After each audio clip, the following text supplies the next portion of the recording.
الحمد للہ وکفا والصلاة والسلام علی عباده الذین اصطفى خصوصا علی افضلهم وخاتم النبیین محمد الامین وعلی آلہ وصحبہ اجمعین اما بعد فاعوذ باللہ من الشیطان الرجیم بسم اللہ الرحمن الرحیم یسبح للہ ما فی السماوات وما فی الارض الملک القدوس العزیز الحکیم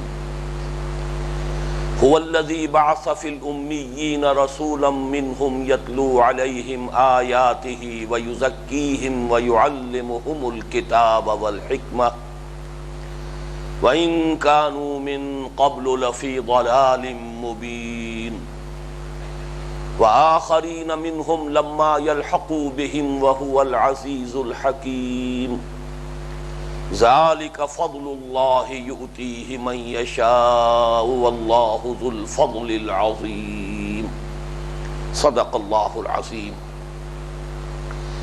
رب اشرح لي صدري ويسر لي امري واحلل عقدة من لساني يفقهوا قولي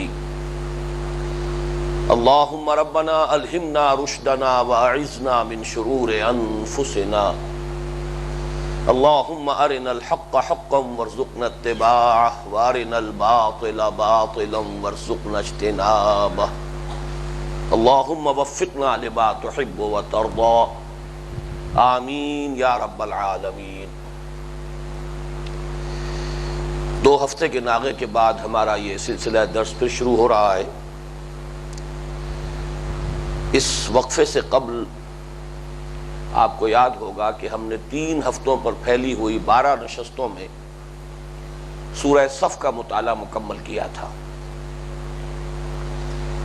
اس وقفے کے دوران ایک تو آپ کے علم میں ہے کہ تحریک خلافت کا پہلا آل پاکستان کنونشن ملتان میں منعقد ہوا،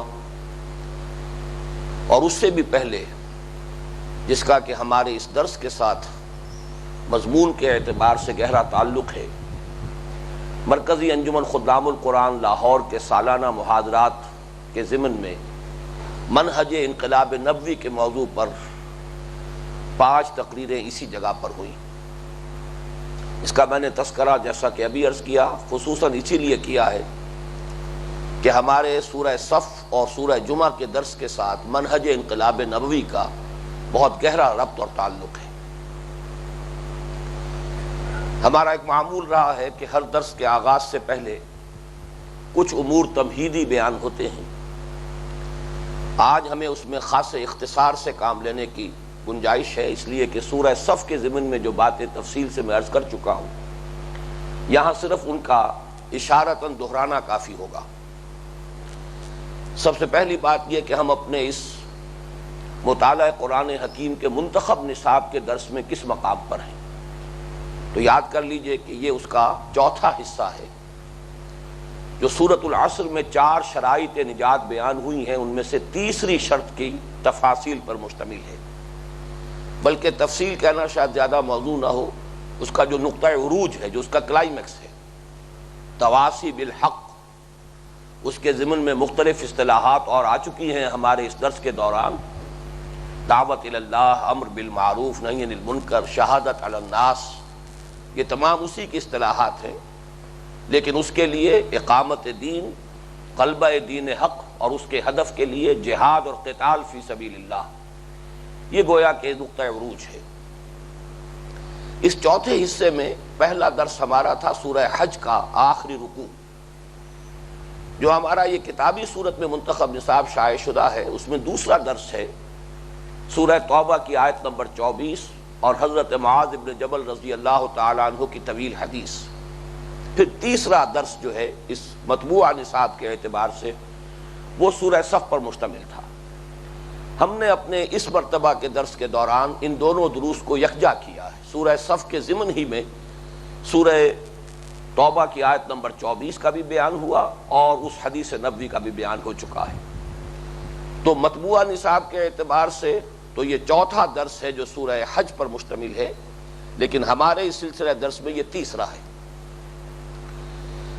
نمبر 2 یہ کہ مصحف میں ہم اس وقت کس مقام پر ہیں، اس کے ضمن میں سورہ صف کے آغاز میں نے تفصیلاً عرض کیا تھا، قرآن حکیم میں مکی اور مدنی صورتوں کے 6 گروپ، 7 گروپ، ان میں سے جو چھٹا گروپ ہے اس کے خصائص، اس کے خصوصی فضائل، پھر اس چھٹے گروپ کی مدنیات کا خصوصی مضامین کے اعتبار سے بیان، ان میں پھر مسبحات کا ایک خصوصی مرتبہ اور مقام، کل 10 صورتیں ہیں یہ، اور مدنی صورتوں کا بلحاظ تعداد سور یہ سب سے بڑا گلدستہ ہے قرآن حکیم میں، سورہ حدید سے سورہ تحریم تک 10 مدنی صورتیں، ان میں سے 5 وہ ہیں جن کا آغاز ہو جاتا ہے بلا کسی تمہید کے، 5 وہ ہیں جن کا آغاز ہوتا ہے سبح للہ یا یسبح للہ کے الفاظ سے، یہ مسبحات ہیں، ان کا خاص کیا مقام اور مرتبہ ہے یہ چیزیں بیان ہو چکی ہیں، اس وقت صرف حوالہ دے رہا ہوں۔ البتہ یہ مضامین پہلے بھی چونکہ بیان ہو چکے تھے، ہمارے منتخب نصاب کے دوسرے حصے میں ایمان کے مباحث میں سورہ تغابن آ چکی ہے۔ سورہ تغابن ان مسبحات میں سے آخری صورت ہے، پھر اس کے بعد ہم سورہ صف پڑھ چکے ہیں، وہ بھی انہی مسبحات میں سے ہے، تو یہ مضامین کئی مرتبہ دہرائے جا چکے ہیں، اور ویسے بھی آخری مرتبہ ان پر گفتگو ہوگی سورۃ الحدید کے ضمن میں، اور تفصیل سے ہوگی، اس لیے کہ وہ ام المسبحات ہے، ان تمام مسبحات کے لیے گویا کہ اساس اور جڑ اور بنیاد کی حیثیت رکھتی ہے، لہذا اس وقت میں اس پر زیادہ وقت صرف نہیں کر رہا۔ البتہ تیسری بات جو میں نے عرض کی تھی سورہ صف کے تمہیدی مضامین میں، وہ میں چاہتا ہوں کہ اس وقت پوری تفصیل کے ساتھ دوبارہ ذہن میں تازہ کر لیں کہ سورہ صف اور سورہ جمعہ کے مابین جو نسبت زوجیت ہے اسے اچھی طرح سمجھ لیجئے۔ یہ میں سمجھتا ہوں کہ فہم قرآن کا ایک بہت اہم باب ہے، یہ بات بھی ذہن میں تازہ کر لیں، نسبت زوجیت کہتے کس بات کو ہے، جوڑا کسے کہتے ہیں؟ 2 چیزیں اگر جوڑے کی حیثیت رکھتی ہیں تو ان میں کچھ مشابہتیں ہوں گی اور کچھ فرق ہوگا، لیکن یہ فرق بھی در حقیقت ایسا ہوگا کہ وہ دونوں فرد جو ہیں اس جوڑے کے، وہ مل کر کسی مقصد کی تکمیل کریں گے۔ جیسے جوڑے کا لفظ عام طور پر آپ کو معمول ہے، ہمارے ہاں حیوانات میں جوڑے ہیں، انسان جوڑے کی شکل میں ہے، مرد اور عورت، تو ظاہر بات ہے کہ حیوانات میں بھی ظاہر بات ہے کہ ان میں سے جو نر اور مادہ ہے بہت مشابہ ہوتے ہیں، شیر اور شیرنی اور بھیڑ اور بھیڑیا اور گھوڑا اور گھوڑی، اسی طرح انسان اور مرد، لیکن فرق بھی ہے۔ لیکن یہ فرق کس لیے ہے؟ ایک مقصد، نسل کو آگے چلانے کے لیے ایک مقصد ہے جس کی تکمیل جو ہے یہ دونوں فرد جو ہیں جوڑے کے مل کر سکتے ہیں، نہ صرف نر سے آگے نسل چل سکتی ہے اور نہ صرف مادہ سے آگے نسل چل سکتی ہے، تو یہ نسبت زوجیت ہے، اس کا تجزیہ ہے۔ تو نسبت زوجیت قرآن حکیم کی جن صورتوں میں ہے یہ بھی یاد کر لیجئے، قرآن مجید میں اس کو اس قدر وسعت دی گئی ہے، وَمِن كُلِّ شَيْءٍ خَلَقْنَا زَوْجَيْنِ لَعَلَّكُمْ تَتَفَكَّرُونَ یا تذکرون، غالباً ہم نے تو ہر شے جوڑوں کی شکل میں پیدا کی۔ یہ اللہ تعالیٰ کی تخلیق کا ایک عام اصول ہے، بلکہ اسی حوالے سے بعض حضرات نے بڑی خوبصورت توجہ دلائی ہے کہ اس دنیا کا جوڑا آخرت ہے، دنیا کی توجیہ نہیں ہو سکتی اگر آخرت نہ ہو، اخلاق کی کوئی بنیاد ہی نہیں ہے، دنیا میں انسان کا صحیح طرز عمل ہو ہی نہیں سکتا جب تک کہ وہ آخرت پر یقین نہ رکھتا ہو، دنیا نامکمل ہے جب تک کہ معاد کا تصور بھی اس کے ساتھ شامل نہ ہو۔ تو گویا کہ معنوی اعتبار سے بھی جوڑوں کا معاملہ جو ہے وہ اللہ تعالیٰ کی اس تخلیق میں اور اس حکمت میں گویا کہ ایک قاعدہ کلیہ کی حیثیت سے موجود ہے۔ تو صورتوں میں جو جوڑے ہیں ان میں بھی ظاہر بات ہے مشابہتیں بھی ہوں گی اور کچھ نہ کچھ فرق و تفاوت بھی ہوگا، لیکن فرق و تفاوت جو ہے وہ بھی کسی مقصد کی تکمیل کے لیے ہوگا۔ بعض جگہ پر یہ نسبت زوجیت بہت نمایاں ہے، جیسے یہ جو جوڑا ہے بہت نمایاں ہے۔ اب دیکھیے اس میں جو مشابہت ہے لیکن فرق ہے، سورہ صف بھی شروع ہو رہی ہے سبح للہ ما فی السماوات و ما فی الارض، سورہ جمعہ شروع ہو رہی ہے یسبح للہ ما فی السماوات و ما فی الارض۔ کتنی گہری مشابہت ہے، لیکن فرق بھی ہے کہ ایک میں فعل ماضی آیا ہے اور ایک میں فعل مضارع آیا ہے۔ آواز کو درست کرو۔ ان دونوں میں جو فرق و تفاوت ہے اس سے تکمیل کس بات کی ہو رہی ہے؟ گویا کہ زمان کا احاطہ ہو گیا، کائنات کی ہر شے جسے ہم کہتے ہیں کون و مکان، کون کا احاطہ تو ہو گیا، ما فی السماوات و ما فی الارض، جو کچھ آسمانوں میں ہے اور جو کچھ زمین میں ہے، گویا کہ کون کا، کائنات کا احاطہ ہو گیا۔ اب کون و مکان اور زمان و مکان، تو یہ زمان جو ہے، یہ دوسرا جو ایلیمنٹ ہے اس کا احاطہ ہو گیا جب فعل ماضی اور فعل مضارع دونوں جمع ہو گئے۔ فعل ماضی جو ہے پاسٹ ٹینس، اور آپ کو معلوم ہے کہ عربی زبان میں اور فارسی زبان میں فعل مضارع جو ہے وہ کور کرتا ہے حال کو بھی مستقبل کو بھی، تو ماضی، حال، مستقبل تینوں کا احاطہ ہو گیا۔ احاطہ زمانی جو ہے اس کا مقصد حاصل ہو گیا۔ اس کائنات کی ہر شے، خواہ وہ آسمانوں میں ہو خواہ زمین میں ہو، ہمیشہ سے اللہ کی تسبیح بیان کر رہی ہے، ہر دم بیان کر رہی ہے اور ہمیشہ کرتی رہے گی۔ تو سبح للہ سے شروع ہوا سورہ صف کا معاملہ، اور یسبح للہ سے یہ سورہ جمعہ۔ اسی طریقے سے ایک لفظی مشابہت دیکھیے، جو عمود والی آیت ہے سورہ صف کی، هو الذی ارسل رسولہ بالہدی ودین الحق لیظہرہ علی الدین کلہ۔ هو الذی، اس سے آغاز ہو رہا ہے۔ آیت نمبر 9 جو ہے مرکزی آیت، عمود والی آیت، جب شروع کیا ہے درس ہم نے تو بالکل ٹھیک تھی آواز، اس کو ذرا بند کرو ایک دفعہ، کیا مسئلہ کیا، گڑبڑ کیا کی بات، بند کر کے ٹھیک کر لو۔ یہ میں عرض یہ کر رہا تھا کہ عمود جو ہے سورہ صف کا، وہ اس کی آیت نمبر 9 سے معین ہوتا ہے۔ هو الذی ارسل رسولہ، وہی ہے اللہ جس نے بھیجا اپنے رسول کو۔ سورہ جمعہ کی جو عمود والی آیت ہے، هو الذی بعث فی الامیین رسولا منہم، وہی ہے اللہ جس نے اٹھایا امیین میں سے ایک رسول انہی میں سے۔ معلوم ہوا کہ یہ مشابہت لفظی جو ہے ان دونوں صورتوں کی، جو دونوں کی عمود والی آیات ان میں موجود ہے۔ اصل جو ہے یہ نسبت زوجیت معنوی اعتبار سے بڑی اہمیت کی حامل ہے، اس لیے کہ سورہ صف کا چونکہ ہم مطالعہ مکمل کر چکے ہیں، مرکزی مضمون کیا ہے؟ سیرت نبوی کا ایک پہلو ہے علی صاحب الصلاۃ والسلام، کہ حضور کی بعثت کا مقصد کیا تھا۔ عمود والی آیت نے اس کو معین کیا، هو الذی ارسل رسولہ بالہدی ودین الحق لیظہرہ علی الدین کلہ۔ یہ بعثت محمدی صلی اللہ علیہ وسلم کا مقصد ہے، ہدف معین ہو گیا۔ اس ہدف کی تعین کے ساتھ اب دعوت جہاد و قتال، جو لوگ بھی ایمان لائے ہیں اللہ پر اور اس کے رسول پر، یا ایھا الذین آمنوا هل ادلکم علی تجارۃ تنجیکم من عذاب علیم تؤمنون باللہ ورسولہ وتجاہدون فی سبیل اللہ باموالکم وانفسکم۔ زوردار دعوت، اور پھر اس کی انتہا کیا ہے؟ ان اللہ یحب الذین یقاتلون فی سبیلہ صفا کانہم بنیان مرصوص۔ یہ گویا کہ سورہ صف کے مضامین کا خلاصہ ہے۔ بعثت محمدی کا مقصد ہے غلبہ دین صلی اللہ علیہ وسلم۔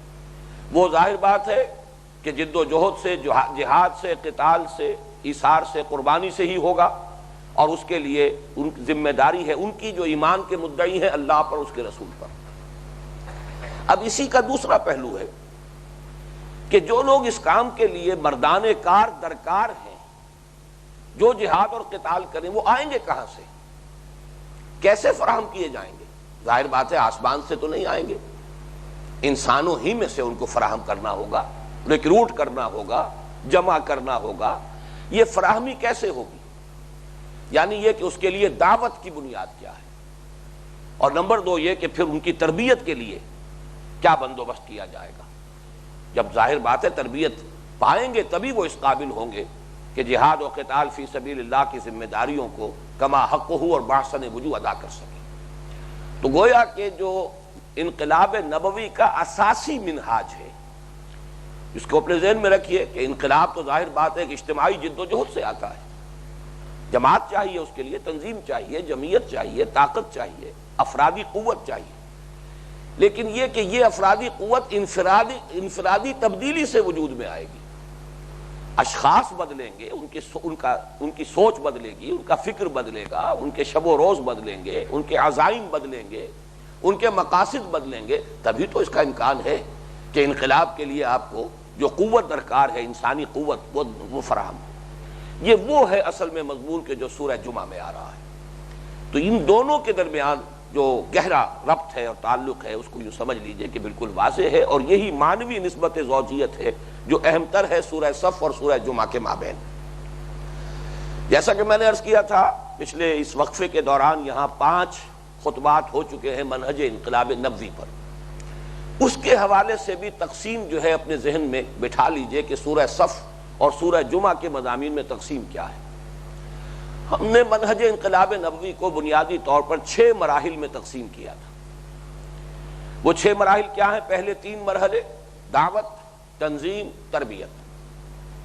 بقیہ 3 مرحلے تصادم کے 3 مراحل، صبر محض یا پیسو ریزسٹنس، پھر چیلنج کرنا، اقدام کرنا، آگے بڑھنا، ایکٹیو ریزسٹنس، اور پھر آخری اس کا مرحلہ جو ہے جو حضور کی حیات طیبہ میں 6 برس تک اندرون ملک عرب جاری رہا، اور پھر آپ کی حیات دنیاوی کے آخری دور میں اس کا سلسلہ جو ہے جزیرہ نما عرب سے باہر پھیلا، غزوہ موتا اور غزوہ تبوک.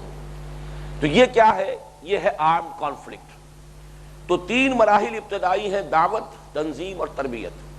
3 پھر تصادم کے مراحل ہیں، پیسو ریزسٹنس، ایکٹیو ریزسٹنس، اور پھر آرمڈ کانفلکٹ. اب ان میں تقسیم یوں ہے، سورہ جمعہ میں 2 مراحل کا تذکرہ ہو رہا ہے. دعوت کیا ہوگی، اس کی بنیاد کیا ہوگی، تربیت کیسے کی جائے گی، اس کا مرکز و محور کیا ہے. گویا کہ پہلے 3 میں سے 2 چیزیں جو ہیں وہ سورہ جمعہ میں ڈسکس ہو رہی ہیں، 4 چیزیں وہ ہیں کہ جو سورہ صف میں آئی ہیں. چنانچہ سب سے پہلی بات یہ کہ پہلے 3 میں سے بھی ایک مرحلہ ہے تنظیم کس بنیاد پر ہوگی. آپ کو یاد ہوگا کہ سورہ صف کی آخری آیت کے بارے میں نے عرض کیا تھا، یہ ہے اساس اس تنظیم کی جو انقلاب نبوی کے لیے قائم ہوئی ہے، وہ اجتماعیت، وہ حزب اللہ. یا ایھا الذین آمنوا کونوا انصار اللہ کما قال عیسی ابن مریم للحواریین من انصاری الی اللہ. کون ہے میرا مددگار اللہ کی راہ میں؟ جس کی کہ دوسری جو مثال ہے قرآن مجید میں، اس اصول کے تحت کہ اہم مضامین کم سے کم 2 جگہ ضرور آئیں گے. وہی آیہ مبارکہ سورہ صف کی جو مرکزی آیت ہے هو الذی ارسل رسولہ بالہدی ودین الحق، وہی آئی ہے سورہ فتح کے آخر میں آیت نمبر 28، هو الذی ارسل رسولہ بالہدی ودین الحق لیظہرہ علی الدین کلہ وکفی باللہ شہیدا. لیکن اس کے بعد محمد الرسول اللہ والذین معہ، محمد جو اللہ کے رسول ہے صلی اللہ علیہ وسلم، اور وہ لوگ جو آپ کے ساتھ ہیں. یہ ہے اصل میں وہ ہیئت تنظیمی اور وہ حزب اللہ کی تشکیل جو ہوئی ہے، جس کا کہ حوالہ سورہ صف کے آخری آیت میں ہے. باقی جو تصادم کے 3 مراحل ہیں وہ جہاد اور قتال کے عنوان سے سورہ صف میں آئی چکے ہیں. گویا کہ منہج انقلاب نبوی کو ہم نے 6 مراحل میں تقسیم کر کے سمجھا، تو ان میں سے 2 مراحل کا ذکر جو ہے سورہ جمعہ میں آئے گا، اور 4 مراحل وہ ہیں کہ جن کا تذکرہ سورہ صف میں ہم پڑھ چکے ہیں. اب تمہیدی مضامین میں سے آخری چیز، جیسے ہم نے سورہ صف کو دیکھا تھا کہ اس کے 5 حصے ہیں، 3 حصے 4 آیات پر مشتمل، ایک منفرد آیت، آیت نمبر 9 جو اس کے عمود کو معین کرتی ہے، اور ایک آخری آیت، آیت نمبر 14 جو اپنے حجم کے اعتبار سے پہلی 4 آیات سے بھی شاید زیادہ ہے، طویل آیات میں سے ہے قرآن حکیم کی. اس میں وہ جو اساس ہے تنظیمی انقلاب محمدی صلی اللہ علیہ وسلم کی، اس کا بیان ہے. اس کے ساتھ تقابل کریں گے تو سورہ جمعہ میں بھی پہلے 4 آیات پر مشتمل 2 حصے ہیں، بعین ہی اسی طرح جیسے کہ سورہ صف میں. سورہ صف کے دوسرے حصے میں ایک مثال کے طور پر معاملہ آیا تھا، نشان عبرت کے طور پر یہود کا، بنی اسرائیل کا. یہاں بھی آپ دیکھیں گے دوسرے حصے میں جو 4 آیات پر مشتمل ہے، یہود کا تذکرہ ہے نشان عبرت کے طور پر. اگرچہ وہاں ان کو جو نشان عبرت کے طور پر پیش کیا گیا وہ کسی اور اعتبار سے، جہاد اور قتال سے جو روگردانی انہوں نے کی، فَاذْهَبْ أَنْتَ وَرَبُّكَ فَقَاتِلَا إِنَّا هَاهُنَا قَاعِدُونَ، جس پر کہ حضرت موسیٰ علیہ السلام نے پھر اللہ کی جناب میں عرض کیا کہ اللہ میں ان کے ساتھ نہیں رہنا چاہتا، رب انی لا املک الا نفسی واخی فافرق بیننا و بین القوم الفاسقین. یہ وہ معاملہ تھا کہ جو جہاد و قتال سے گریز اور فرار کی وجہ سے پیدا ہوا. اور یہاں چونکہ منہج انقلاب نبوی کے جو 2 ابتدائی مراحل ہیں، دعوت اور تربیت، اس کا مرکز و محور ہے اللہ کی کتاب قرآن حکیم. یہ تفصیل سے ہم منہج انقلاب نبوی کی بحث جو ہے اس میں دیکھ چکے ہیں. لہذا کتاب کے ساتھ جو رویہ ان کا رہا، وہ دوسرا حصہ جو 4 آیات پر مشتمل ہے اس سورہ مبارکہ کے، اس میں ان کو نشان عبرت کے طور پر پیش کیا گیا مثل الذین حملوا التوراۃ ثم لم يحملوها كمثل الحمار يحمل اسفارا بئس مثل القوم الذین کذبوا بآیات اللہ واللہ لا یہدی القوم الظالمین۔ تو پہلا حصہ 4 آیات پر، اور اسی میں وہ آیت بھی آ گئی ہے جو اس سورہ مبارکہ کے عمود کو معین کر رہی ہے۔ پھر دوسرا حصہ 4 آیات پر مشتمل ہے کہ جس میں یہود کو، سابقہ امت مسلمہ کو بطور نشان عبرت سامنے لایا گیا۔ تیسرا حصہ 3 آیات پر مشتمل ہے، جمعے کی حکمت اور احکام۔ بظاہر تو اس سورہ مبارکہ کے عمود کے ساتھ اس کا کوئی نمایاں تعلق نہیں ہے، بظاہر کہہ رہا ہوں، اسی لیے نمایاں کا لفظ بھی میں نے دوبارہ دہرا کر استعمال کیا ہے۔ جب ہم غور کریں گے تو سامنے نظر آئے گا کہ واقعتاً بہت گہرا ربط ہے۔ یہ نظام جمعہ جو ہے، اس کا جو گہرا ربط ہے وہ منہج انقلاب نبوی کے ساتھ، اس کو پھر ہم جب اس مقام پر پہنچیں گے تو تفصیل سے بحث کریں گے۔ وہ اصول اپنی جگہ پر برقرار ہے کہ اس ایک سورت کی تمام آیات نہایت مربوط ہوتی ہیں آپس میں، جیسے ہار ہے اس میں موتی پروئے ہوئے ہیں، لیکن ان موتیوں کو کوئی ڈوری ہے کہ جس میں وہ پروئے گئے ہیں، وہ انہیں سنبھالے ہوئے ہیں۔ تو ایک مرکزی مضمون ہوتا ہے، عمود کی حیثیت رکھتا ہے، جس میں کہ گویا کہ وہ ڈور ہے کہ جس میں ہر آیت پروئی ہوئی ہے۔ ہر آیت اپنی جگہ پر علم و حکمت کا ایک بہت بڑا، جو سمجھیے کہ ذخیرہ ہے، گنجینہ ہے، خزانہ ہے، لیکن اس نسبت کے حوالے سے، اس ربط کے حوالے سے جو اس عمود کے ساتھ اس کا ہے، اس کی یعنی خوبصورتی میں، حسن معنوی میں اضافہ ہو جاتا ہے۔ اب آئیے ہم اللہ کا نام لے کر سلسلے وار اس سورہ مبارکہ کی آیات کا مطالعہ شروع کرتے ہیں۔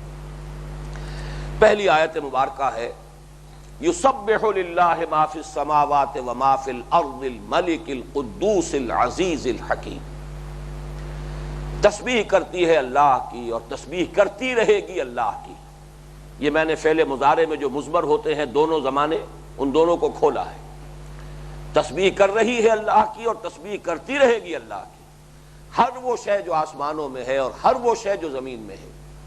یسبح للہ ما فی السماوات وما فی الارض الملک القدوس العزیز الحکیم۔ اس اللہ کی تسبیح ہو رہی ہے۔ یہ تمام کیوں مجرور ہیں، زیر کیوں آ رہی ہے؟ اس لیے کہ یہ بدل کے طور پر آئے ہیں اللہ کے۔ یسبح للہ ما فی السماوات وما فی الارض۔ سورہ صف میں تو آپ نے دیکھا تھا اور دوسری صورتوں میں بھی دیکھیں گے کہ آخری ٹکڑا علیحدہ کر دیا جاتا ہے، وَهُوَ الْعَزِيزُ الْحَكِيمُ، حرف عطف آ گیا۔ سبح للہ ما فی السماوات وما فی الارض وَهُوَ الْعَزِيزُ الْحَكِيمُ۔ جملہ مکمل ہو گیا پہلا، سبح للہ ما فی السماوات وما فی الارض، مکمل جملہ ہے۔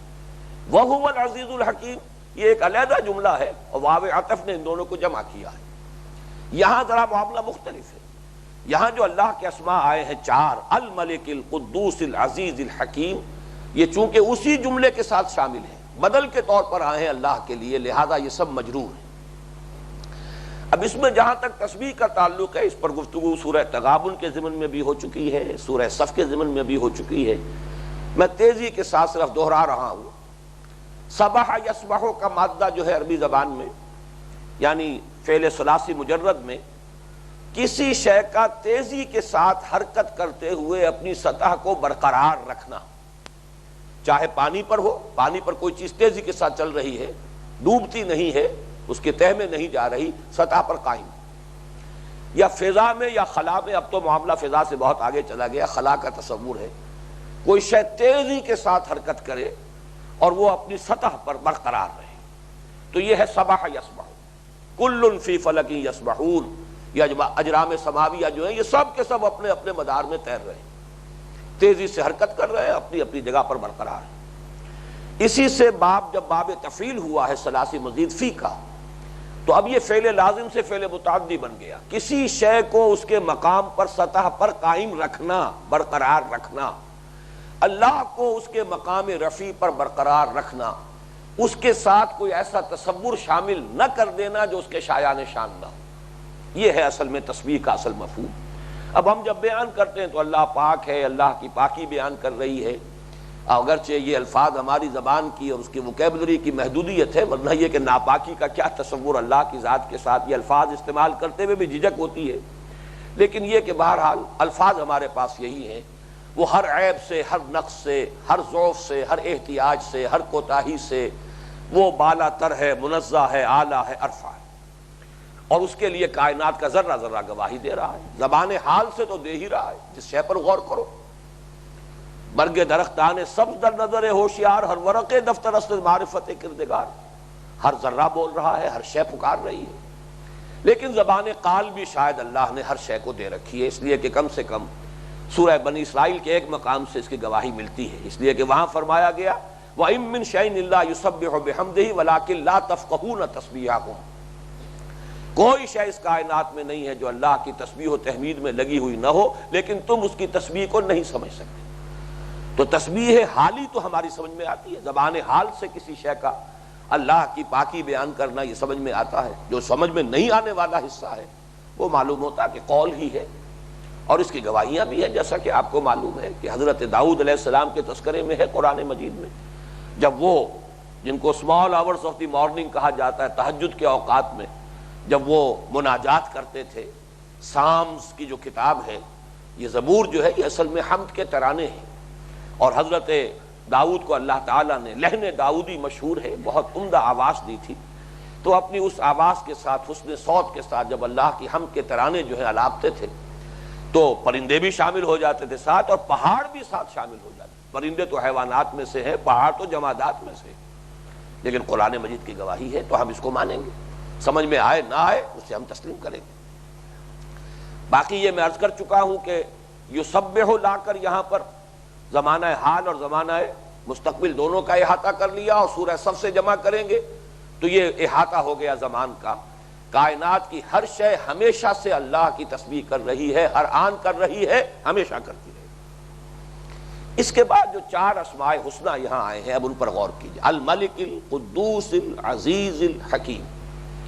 تسبیح کرتی ہے اور کرتی رہے گی اس اللہ کی جو الملک ہے، جو قدوس ہے، جو العزیز ہے، جو الحکیم ہے. کائنات کی ہر شے، خواہ وہ آسمانوں میں ہے خواہ وہ زمین میں. ان میں پہلے تو یہ غور کیجئے کہ یہ 4 اسماء جو ہے ایک مقام پر جمع ہونا، یہ قرآن مجید میں بس استثناءات ہی ہیں چند، ورنہ عام جو قاعدہ ہے قرآن مجید کا ہر قاری جانتا ہے کہ بہت سی آیات قرآن مجید کی جب ختم ہوتی ہیں تو اللہ تعالیٰ کے اسماء یا صفات پر، اگر وہ نکرہ کی صورت میں صفات کہلائیں گی، وَهُوَ غَفُورٌ الرحیم، واللہ غفور رحیم، اللہ غفور بھی ہے رحیم بھی ہے. اب چونکہ یہاں پہ تنوین ہے، یہ نکرہ کی علامت ہے، انہیں ہم کہیں گے صفات. وَهُوَ الْغَفُورُ الرَّحِيمُ، الف لام لگ گیا، لام معرفہ آ گیا تو اب یہ اللہ کے اسماء ہو گئے. تو اسماء اور صفات سے جو آیتیں ختم ہوتی ہیں، اختتام پذیر ہوتی ہیں، ان میں جوڑے ہیں ہمیشہ. استثناءات جو ہیں وہ اسی سلسلہ سور کے اندر ہیں. چنانچہ 4 اسماء سورہ حدید کی ایک آیت میں آئے ہیں، اور وہ تو چونکہ میں عرض کر چکا ہوں کہ ام المسبحات، اہم ترین صورت مسبحات میں سے، اس کی تو کوئی نظیر قرآن میں ہے ہی نہیں. اس لیے کہ ہر جگہ پر قرآن مجید میں 2 اسماء آئیں، 4 آئیں، 8 آئیں، حرف عطف نہیں آتا. چنانچہ 8 اسماء بھی ایک آیت میں تسلسل کے ساتھ آئے ہیں، وہ بھی اسی سلسلہ سور کی صورت ہے، سورہ حشر. هو اللہ الذی لا الہ الا هو الملک القدوس السلام المؤمن المہیمن العزیز الجبار المتکبر. 8 اسماء. اور وہ مقام ایسا ہے، آخری 3 آیات سورہ حشر کی جو ہیں، اسماء باری تعالیٰ کا سب سے بڑا گلدستہ وہ ہے قرآن حکیم. 16-17 اسماء جمع کر دیے 3 آیتوں میں. تو وہاں بھی ایک آیت میں 4 آئے ہیں، سورہ حدید کے اندر بھی ایک آیت میں 4 آئے ہیں، لیکن وہاں جو استثنائی بات ہے وہ حرف عطف ہے. هو الاول والآخر والظاہر والباطن. پورے قرآن میں آپ کو یہ حرف عطف اسماء و صفات باری تعالیٰ کے درمیان نہیں ملے گا. یہ وہ استثنائی مقام ہے، اس پر گفتگو سورہ حدید میں ہوگی انشاءاللہ. لیکن میں نے عرض کیا تھا کہ 4 اسماء یا یہاں آئے ہیں یا سورہ حدید میں آئے ہیں. 8 اسماء بلکہ اس سے پہلے شامل کیجئے. هو اللہ الذی لا الہ الا هو، اللہ کا لفظ بھی موجود ہے. الملک القدوس السلام المؤمن المہیمن العزیز الجبار المتکبر. تو ایک آیت میں 8 نہیں 9 اسماء موجود. لیکن یہ ہے کہ باقی ہر جگہ پر قرآن مجید میں 2 اسماء آتے ہیں. یا ایک اور بھی سامنے آج میرے بات آئی، اسی صورتوں کے سلسلے میں 2 مقامات پر یہ الفاظ بھی آئے ہیں، عالم الغیب والشہادت هو الرحمن الرحیم. اب عالم الغیب والشہادہ اکثر و بیشتر جو اسماء باری تعالیٰ کی فہرست مرتب کی جاتی ہے اس میں ایک نام کی حیثیت سے آتا ہے. ویسے یہ تجزیہ کریں گے تو یہ دو نام بن جاتے ہیں، عالم الغیب و عالم الشہادہ، تو اس اعتبار سے پھر چار بن گئے. اور سورہ تغابن میں بھی یہ آیا ہے عالم الغیب والشہادۃ العزیز الحکیم، العزیز الحکیم بھی اور عالم الغیب والشہادہ بھی. تو اس کو آپ تین اسماء کہیں تو گویا کہ اسی صورتوں کے سلسلے میں دو مثالیں تین کی بھی ہو گئیں، یا اگر انہیں چار شمار کرے تو پھر یہ گویا کہ چار چار اسماء کا ایک ایک آیت میں ہونے کے لیے چار مثالیں ہو گئیں اور چاروں صورتوں کے اسی سلسلے میں. اب آگے چلیے ایک ایک اسم پر غور کیجئے. الملک، بادشاہ حقیقی، شہنشاہ حقیقی، الملک. یہ میں نے محاضرات کے ضمن میں مجھے یاد آیا ہے کہ تفصیل سے بیان کیا تھا کہ ان صورتوں میں اللہ کی یہ صفت بہت نمایاں ہو کر آئی. وہ بادشاہ ہے، بادشاہی آسمانوں اور زمین کی صرف اس کے لیے. چنانچہ سورہ حدید کی پہلی 6 آیات میں 2 مرتبہ آیا لہو ملک السماوات والارض یحیی و یمیت وہو علی کل شیء قدیر. یہ آیت نمبر 2 ہے سورہ حدید کی. پھر انہی 6 آیتوں میں دوبارہ آیا لہو ملک السماوات والارض وإلی اللہ ترجع الامور. آسمانوں اور زمین کی بادشاہی اسی کے لیے ہے، اسی کی ہے، ڈی فیکٹو بھی اسی کی ہے، ڈی جیورے بھی اسی کے لیے ہے، اور تمام معاملات بالآخر اسی کی طرف لوٹا دیے جائیں گے. حاکم حقیقی وہ ہے تو آخری فیصلے وہی ہوں گے. تو گویا کہ یہ تصور جو ہے اللہ کی بادشاہت کا سورہ حدید میں اس قدر گاڑھا کر کے پیش کیا گیا ہے. پھر آخری سورت جو ہے سورہ تغابن، اس میں جو پہلی آیت ہے یسبح للہ ما فی السماوات و ما فی الارض لہ الملک و لہ الحمد، اسی کے لیے ہے بادشاہی اور اسی کے لیے ہے حمد. اس میں بھی جو حصر کا انداز ہے اس کو نوٹ کیجئے.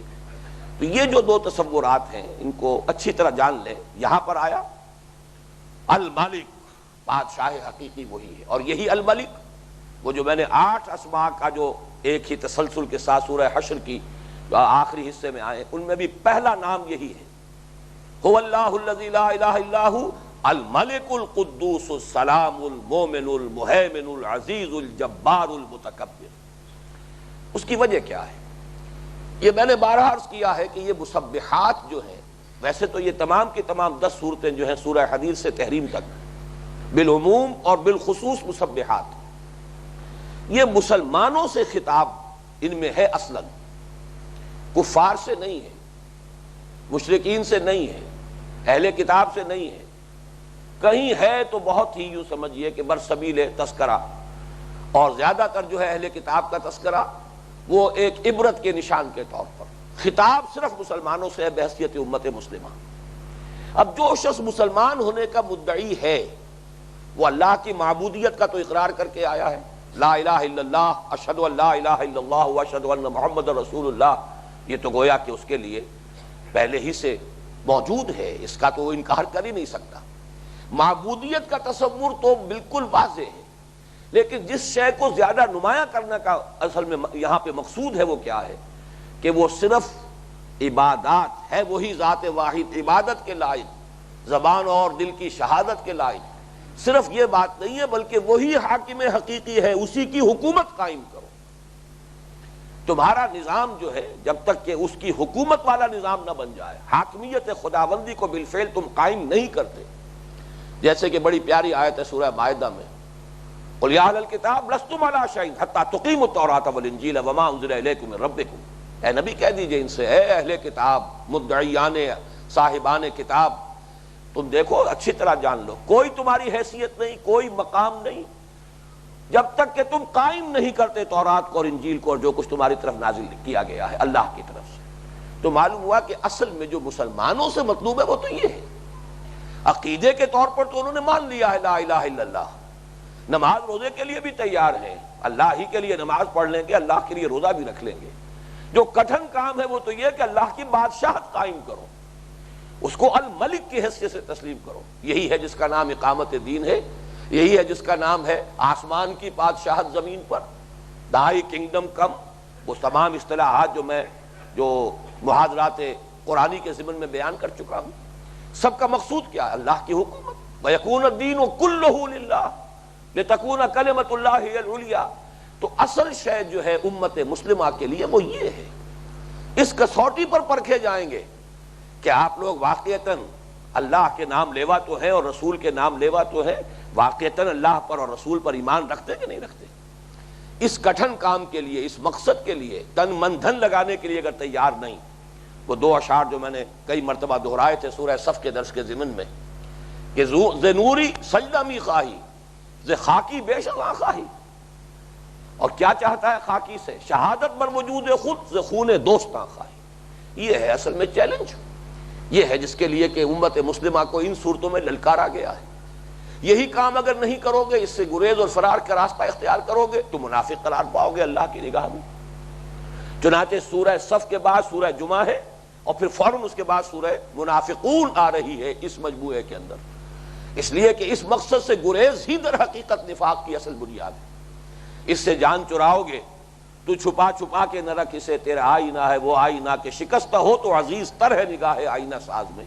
اپنے آپ کو اس کام میں لگا دو، مزمحل ہو جاؤ، اب تن من دھن اس میں کھپا دو، اپنی زندگی جو ہے اس میں خاک میں رلا دو، تب تو تم کامیاب ہو گئے. اور اگر وقت آئے تو خاک و خون میں غلطیدن جس کو کہا ہے، بنا کردند خوش رسمیں بخاک و خون غلطیدن، خدا رحمت کو نہ دی عاشقان پاک تینت را. اس مرحلے سے گزرتے ہو تو مومن ہو، نہیں گزرتے اس سے گریز اور فرار کا راستہ اختیار کرتے تو منافق ہو.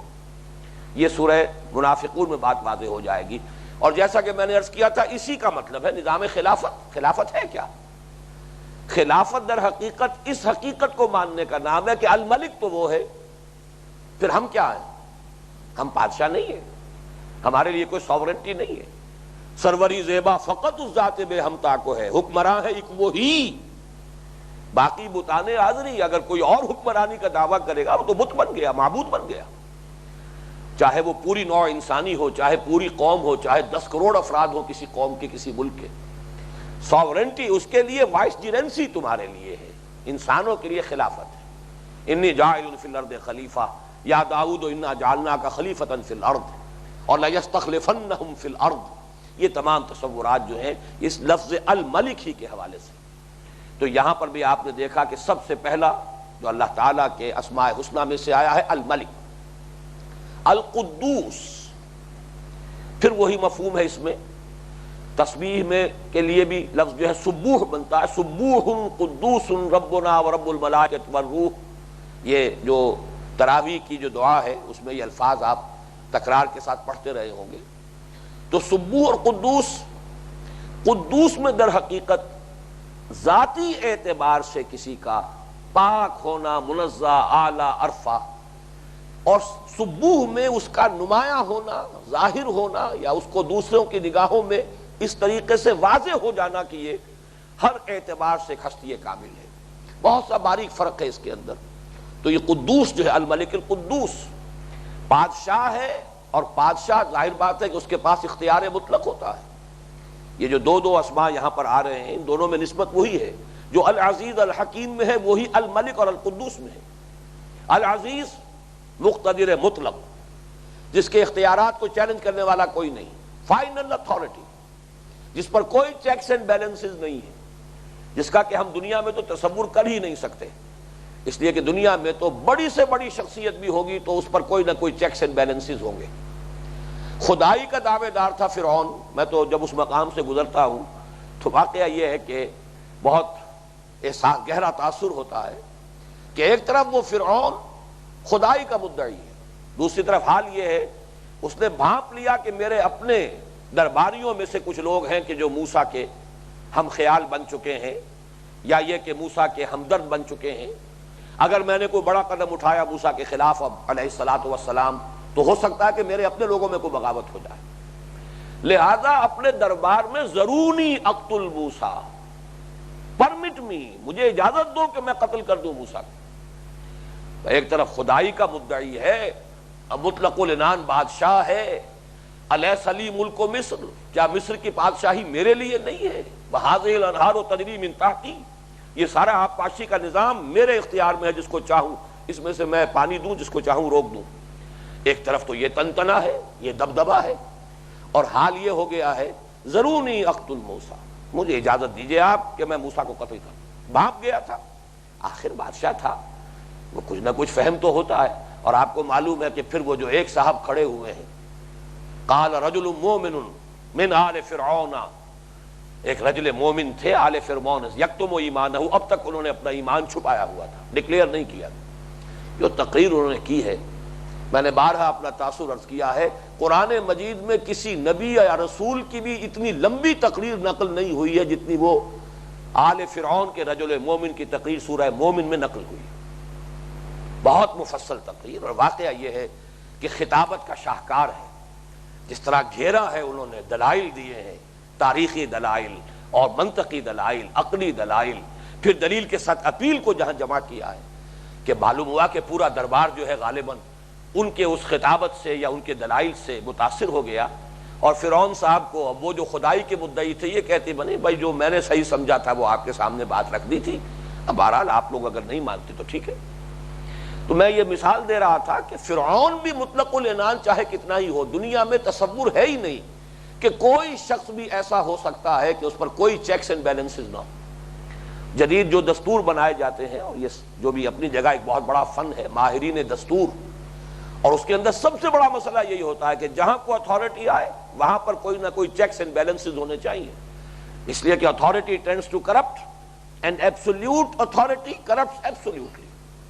جہاں بھی اختیارات کا ارتکاز ہو جائے گا وہاں کرپشن کا امکان ہوگا، اور جہاں مطلقاً مقتدر مطلق کوئی بن جائے تو وہاں تو لازماً کرپشن جو ہے آئے گی، اور کرپشن بھی ایبسولوٹ کرپشن آئے گی۔ یہ تصور جب اللہ کی ذات کے ساتھ آتا ہے، الملک، لیکن الملک ہونے کے ساتھ ساتھ القدوس بھی ہے، بادشاہ مطلق، اور لیکن اس کے ساتھ ساتھ کوئی، اب آپ جس کو اللہ تعالیٰ کی ذات کے لیے یہ الفاظ بھی کوئی مناسبت نہیں رکھتے ہیں، لیکن یہ سمجھانے کے لیے کہہ رہا ہوں، کوئی الٹیریئر موٹیو، کوئی نفسانی خواہش اس سے پاک ہے، اس لیے کہ بادشاہ کا اختیار اگر غلط استعمال ہوتا ہے تو کوئی نہ کوئی اس کا نفسانی محرک ہوگا، کوئی نہ کوئی جو سفلی اس کی جذبات ہوں گے، اس کے محرکات ہوں گے، وہی بروئے کار آئیں گے تو غلطی کرے گا نا۔